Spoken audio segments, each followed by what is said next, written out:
हरिओम। एकादशोऽध्यायः। श्री कृष्ण की अंगच्छटा, भांडीर वट, यमुना और कालियदह का वर्णन तथा श्री कृष्ण द्वारा कालियनाग के निग्रह का विचार।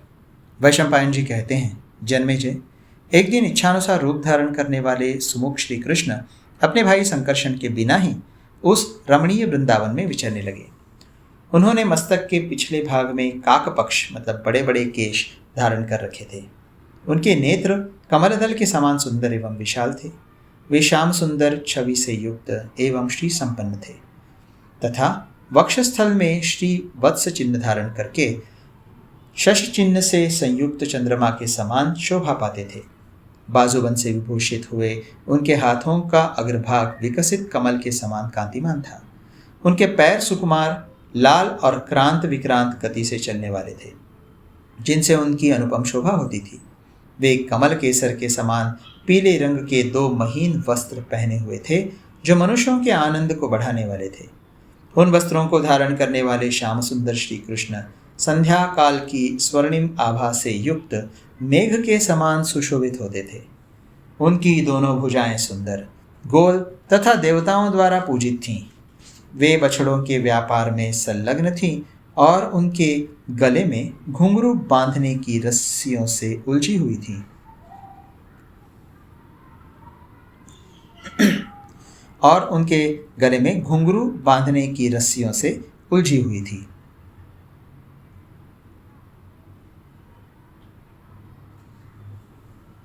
ऐसी भुजाओं से श्री कृष्ण की बड़ी शोभा हो रही थी। बाल्य मतलब पौगंड अवस्था में सुंदर ओठों से सुशोभित उनका मुख कमल के सदृश सुंदर और उसी के समान गंध से सुवासित होकर अपनी अद्भुत शोभा फैला रहा था। उनका मुखारविंद खुले अलकों से आवृत होकर ऐसी शोभा पा रहा था मानो भ्रमरावलियों से युक्त कमलमंडल सुशोभित हो रहा हो।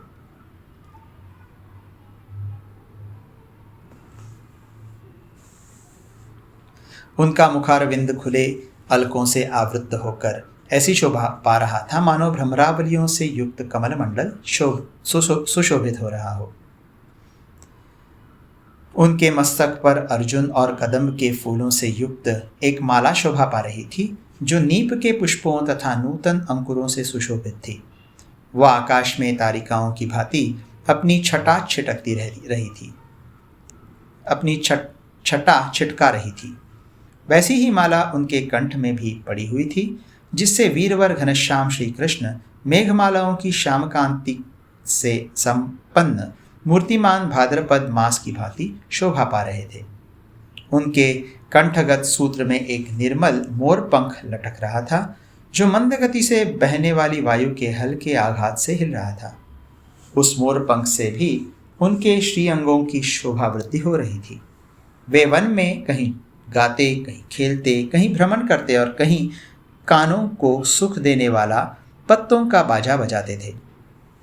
किसी समय वन में जाकर तरुण रूप धारण करके गौओं को आनंदित करने के लिए इच्छानुसार अत्यंत मधुर स्वर में मुरली बजाया करते थे, जो उस समय के गोपों का प्रमुख वाद्य थी। नूतन जलधर के समान श्याम एवं कांतिमान भगवान श्री कृष्ण गोकुल के आसपास विचरने तथा रमणीय एवं विचित्र वन श्रेणियों में विहार करने लगे। वहां मयूरों की केका ध्वनि गूंजती रहती थी। वे वन पंक्तियां कामी पुरुषों के मन में काम भाव का उद्दीपन करने वाली थी। मेघों की गर्जना की प्रतिध्वनियों से वहां सब और कोलाहल मचा रहता था। उनके मार्ग घासों से ढक गए थे। जगह जगह उगे हुए छतराक उनके आभूषण से प्रतीत होते थे।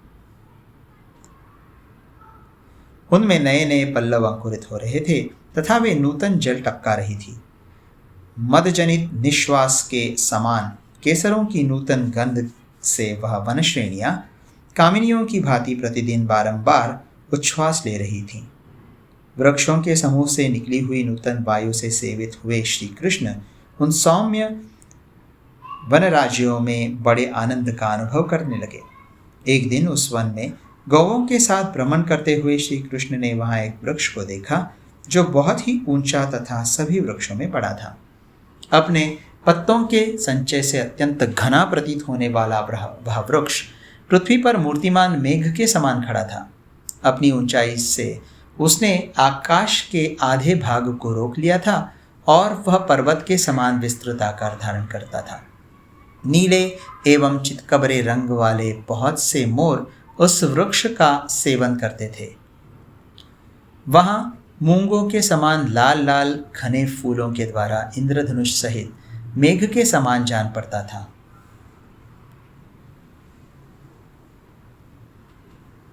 वह मूंगों के समान लाल लाल घने फलों के द्वारा इंद्रधनुष सहित मेघ के समान जान पड़ता था। उसकी एक एक शाखा विशाल ग्रह के समान प्रतीत होती थी। लताओं और फूलों से वह अच्छी तरह अलंकृत था। उसकी विशाल जड़ें बहुत दूर तक फैली हुई थी। वह अपने ऊपर वायु और मेघ को भी धारण करता था।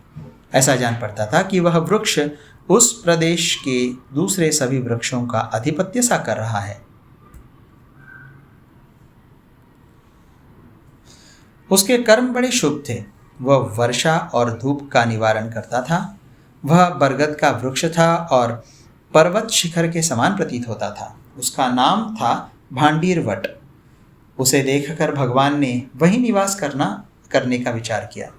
निष्पाप जन्मेजय, उस वट के नीचे समान अवस्था वाले वत्सपालक मित्रों के साथ श्री कृष्ण दिन भर बड़े सुख से रहे। पहले अपने धाम में रहते समय उन्हें जैसे सुख का अनुभव होता था वैसा ही वहाँ भी हुआ।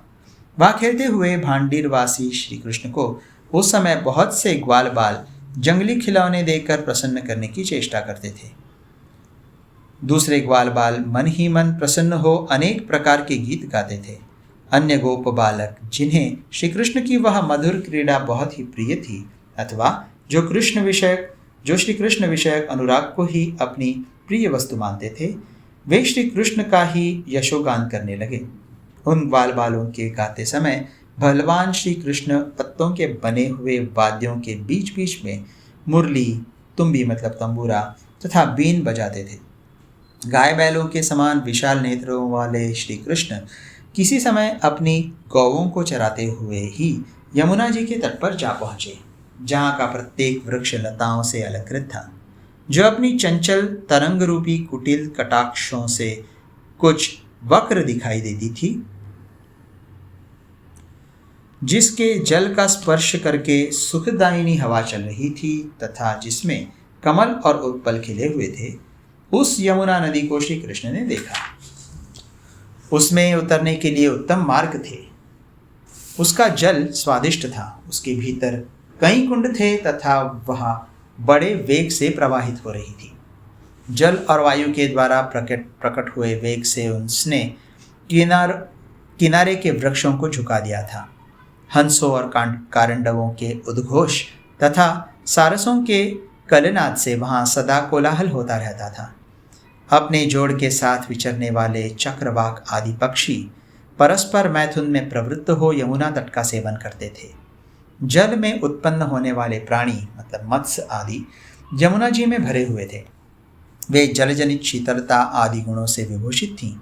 जल में होने वाले कमल आदि पुष्प उनमें विचित्र शोभा का आधान करते थे और जलजनित सेवार आदि के कारण उनका जल हरा दिखाई देता था।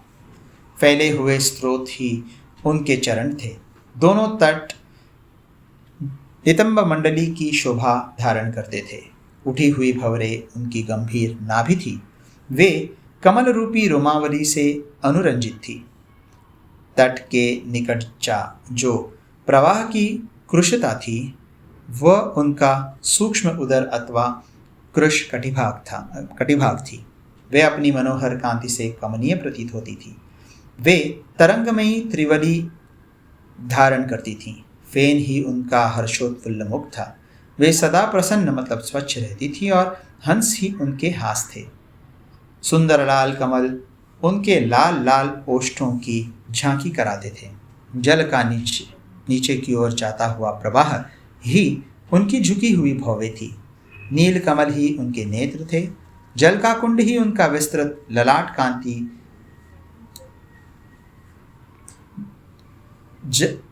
जल का कुंड ही उनका विस्तृत ललाट प्रांत था तथा सेवार ही उनके सुंदर केश थे। उनकी कांति बड़ी ही कमनीय थी। चकवा चकई के जोड़े उनके मानो युगल उरूस थे। उनका विस्तृत मुख दोनों तटों पर फैला हुआ था। लंबे स्रोत ही उनकी विशाल भुजाओं के समान थे। दोनों तटों की पूर्णता ही उनके विस्तृत कान थे। वे कारंडवों के कुंडल पहने हुए थीं। उनके नील कमल रूपी लोचन अनुपम शोभा से संपन्न थे। तट पर उत्पन्न हुए वृक्ष आदि ही उनके आभरण थे। मछलियों की पंक्ति उनकी उज्जवल मेखला मतलब करधनी सी प्रतीत होती थी। उनके जल का फैला हुआ पाट ही पाटंबर का काम देता था। सारसों की मीठी बोली ही उनके नुपुरों की मधुर ध्वनि थी। वे काशपुष्प हंस एवं स्वर्ण के समान सुंदर स्वच्छ जलमय वस्त्र धारण करती थीं। भयंकर नाके उनके अंगों में लगे हुए चंदन से प्रतीत होते थे। वे कच्छप रूपी लक्षणों मतलब हाथ पैरों की रेखाओं से विभूषित थी। पशुओं के पानी पीने के घाट पर आए हुए श्वापद मतलब हिंसक जंतु उनके शीश फूल थे। मनुष्य आदि प्राणी उनके पयोधर मतलब जलपूर्ण स्तन का पान करते थे। यमुना के जल को हिंसक जंतुओं ने पीकर झूठा कर दिया था और उनके दोनों तट विभिन्न आश्रमों से भरे हुए थे। ऐसी समुद्र की पटरानी यमुना की शोभा निहारते और बढ़ाते हुए श्री कृष्ण अपनी मनोहर गति से वहां चारों ओर विचर रहे थे। नदियों में श्रेष्ठ यमुना के तट पर विचरते हुए श्री कृष्ण ने एक उत्तम हृद मतलब जलकुंड देखा जो बहुत बड़ा था। उसका विस्तार 1 योजन का था। देवताओं के लिए भी उसे पार करना कठिन था। वो बहुत ही गहरा क्षोभ रहित जल से परिपूर्ण तथा प्रशांत समुद्र के समान हलचल से शून्य था। जल में पैदा होने वाले मगर आदि हिंसक जंतुओं ने भी उस रथ को त्याग दिया था। जलचर पक्षियों से भी वह सूना था तथा मेघों से आच्छादित हुए आकाश की भांति वह अगाध जल से पूर्ण दिखाई देता था। उसके तटों पर बड़े बड़े बिल थे। जितने सर्प रहते थे उनके कारण उस कुंड तक पहुंचना बहुत ही कष्टदायक था। सर्पों की विषरूपी अरणि से उत्पन्न हुई आग के धूम से वह सारा कुंड व्याप्त रहता था। वो पशुओं के उपभोग में आने की योग्य नहीं रह गया था।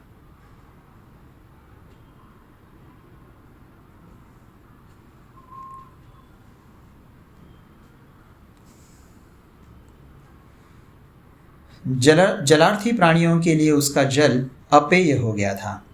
तीनों समय स्नान की इच्छा रखने वाले देवताओं ने भी उसे त्याग दिया था। वह व्रत उनके उपभोग में भी नहीं आता था।